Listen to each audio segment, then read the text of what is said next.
Hello everyone, आज हम लोग बैंकिंग एग्ज़ाम 2026 के लिए कुछ इंग्लिश ग्रामर कंसेप्ट देखने वाले हैं जो कि एग्ज़ाम पॉइंट ऑफ व्यू से काफ़ी ज़्यादा इम्पॉर्टेंट है। तो चलिए स्टार्ट करते हैं। सबसे पहला हमारा रोल नंबर 1 है जो कि आपका ईच और एवरी से रिलेटेड है। ईच हमारा इंडिविजुअल सेंस के लिए यूज़ होता है, एवरी हमारा ग्रुप सेंस के लिए यूज़ होता है। ईच एंड एवरी के अंदर हम 4 कंसेप्ट डिस्कस करने वाले हैं। सबसे पहला ईच से रिलेटेड है, ठीक है। ईच जो है दो या दो से ज़्यादा लोगों के लिए यूज़ किया जाता है और एवरी का यूज़ हमारा 2 से ज़्यादा लोगों के लिए यूज़ किया जाता है, ठीक है। तो हम लोग कुछ एग्जाम्पल देखते हैं। सबसे पहला एग्जाम्पल है हमारा आई have a book in every hand. ये सेंटेंस हमारा रॉन्ग है। क्यों रॉन्ग है? हमारा हाथ 2 होता है, तो 2 हम लोग किस चीज़ के लिए यूज़ कर रहे हैं? ईच के लिए यूज़ कर रहे हैं, यानी कि हमारा एवरी की जगह हमारा यहाँ पे ईच हो जाएगा, ठीक है। कंसेप्ट नंबर 2 क्या कहता है? कंसेप्ट नंबर 2 हमारा ईच से रिलेटेड है। तो ईच में हमारा प्रोनाउन यूज़ होगा और एडजेक्टिव यूज़ होगा, यानी कि ईच हम लोग प्रोनाउन और एडजेक्टिव दोनों के लिए यूज़ करते हैं। तो प्रोनाउन हम क्या कह रहे हैं? प्रोनाउन हम किसे कहते हैं वो हम देखेंगे। Pronoun used in place of a noun, यानी कि नाउन की जगह में जो यूज़ होता है उसे हम लोग प्रोनाउन कहते हैं। और एडजेक्टिव किसे कहते हैं? जो टेल्स अबाउट अ नाउन, यानी कि जो नाउन के बारे में बताता है उसे हम लोग एडजेक्टिव कहते हैं। एग्जाम्पल देखते हैं। सबसे पहला एग्जाम्पल है each of my students is working very hard. इसमें जो एग्ज़ाम्पल हम लोग लिए हैं वो हम लोग प्रोनाउन की जगह पे यूज़ हुआ है। जैसे कि हमारा जो ईच जो है, ईच हम लोग किसके जगह पे यूज़ किए हैं? नाउन की जगह पे, जो कि हम लोग यहाँ पे पढ़े हैं used in place of a noun, जिसे हम लोग प्रोनाउन कहते हैं। तो ये प्रोनाउन के लिए यूज हुआ है ईच, ठीक है। सेकेंड एग्जाम्पल क्या है? सेकेंड एग्जाम्पल हमारा है each student is working very hard. तो यहाँ पे हम लोग जो ईच यूज़ किए हैं वो एडजेक्टिव के लिए यूज़ हुआ है। कैसे यूज़ हुआ है? स्टूडेंट जो हमारा है वो स्टूडेंट नाउन है और नाउन से जो पहले लगता है उसे हम लोग एडजेक्टिव कहते हैं, यानी कि ईच जो हमारा यूज़ हुआ है वो एडजेक्टिव के लिए यूज़ हुआ है, ठीक है। तो चलिए एक और देखते हैं। एवरी जो है वो हम एडजेक्टिव के लिए यूज़ करते हैं और प्रोनाउन के लिए यूज़ नहीं करते हैं। एग्जाम्पल देखते हैं। Every of my students is very talented. ये एग्ज़ाम्पल हमारा रॉन्ग हो जाएगा। क्यों रॉन्ग होगा? क्योंकि हमारा जो एवरी जो यूज़ हो रहा है वो प्रोनाउन के लिए यूज़ हो रहा है। प्रोनाउन के लिए यूज़ नहीं करेंगे हम लोग। किस चीज़ के लिए यूज़ करेंगे? एडजेक्टिव के लिए यूज़ करेंगे, यानी कि एवरी स्टूडेंट हमारा सही हो जाएगा। क्यों सही होगा? क्योंकि ये हमारा स्टूडेंट नाउन है और नाउन को जो पहले आता है वो एडजेक्टिव कहलाता है, यानी कि एवरी जो यूज़ हुआ है वो हमारा एडजेक्टिव के लिए यूज़ हुआ है। कंसेप्ट नंबर 3 क्या कहता है? कंसेप्ट नंबर 3 कहता है ईच जो है एब्स्ट्रैक्ट नाउन के लिए यूज़ नहीं होता है, एवरी जो है एब्स्ट्रैक्ट नाउन के लिए यूज़ होता है, ठीक है।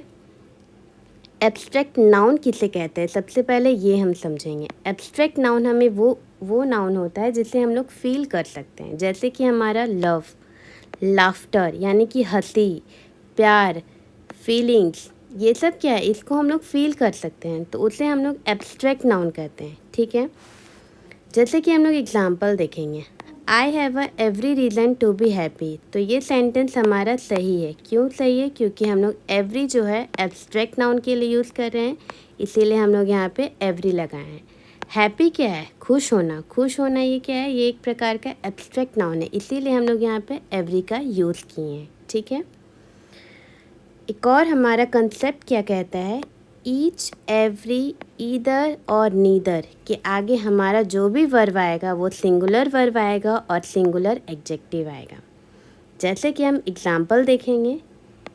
Each student is preparing for their exam, ठीक है। तो यहाँ पर क्या है? हमारा जो वर्ब हो रहा है वो सिंगुलर वर्ब यूज हो रहा है।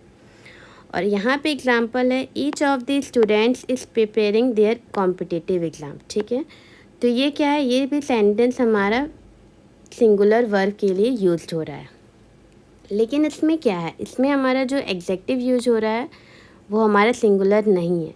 तो हम यहाँ पे क्या यूज़ करेंगे? हिज यूज़ करेंगे या फिर हम हर यूज़ करेंगे, ठीक है। सेम एग्जाम्पल इसमें भी यही हो जाएगा, यहाँ पे हिज होगा या फिर हर होगा, ठीक है। यानी कि हमारा जो ये कंसेप्ट जो कहा है वो हमारा कंसेप्ट क्या है, वर्ब और एडजेक्टिव हमेशा सिंगुलर यूज होगा, ठीक है।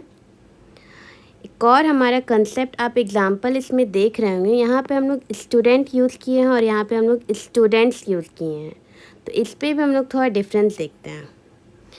ईच के बाद अगर हमारा डायरेक्ट नाउन आता है तो यहाँ पे हम लोग सिंगुलर यूज़ करेंगे, ठीक है। और ईच के बाद ऑफ द करके आएगा, यानी कि ऑफ द अगर लग जाता है तो हमारा जो नाउन आता है वो हमारा स्टूडेंट्स यानी कि प्लूरल यूज होगा, ठीक है।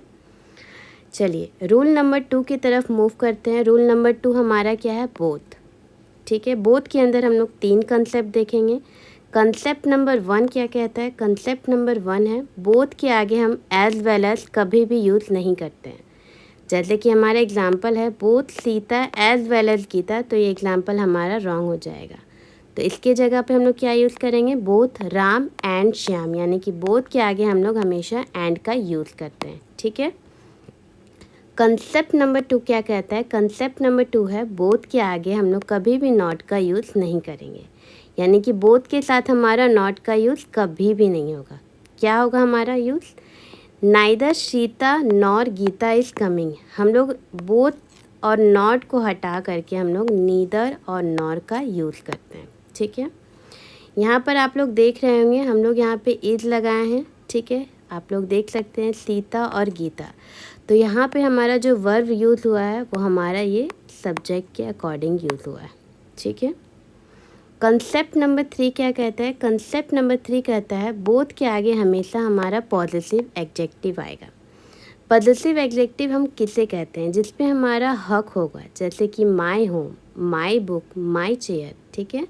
तो ये हमारा क्या है, ये हमारा पॉजिटिव एडजेक्टिव है जो कि आपका बोथ के आगे यूज़ होता है। जैसे कि बोथ माय स्टूडेंट्स सही होगा, माय बोथ स्टूडेंट्स गलत होगा, क्योंकि बोथ के पहले हम लोग पॉजिटिव एडजेक्टिव का यूज़ नहीं करते हैं। तो यहाँ तक आपको कैसा लगा है हमारा कंसेप्ट, आगे हम और पढ़ेंगे। तो thank you so much. Please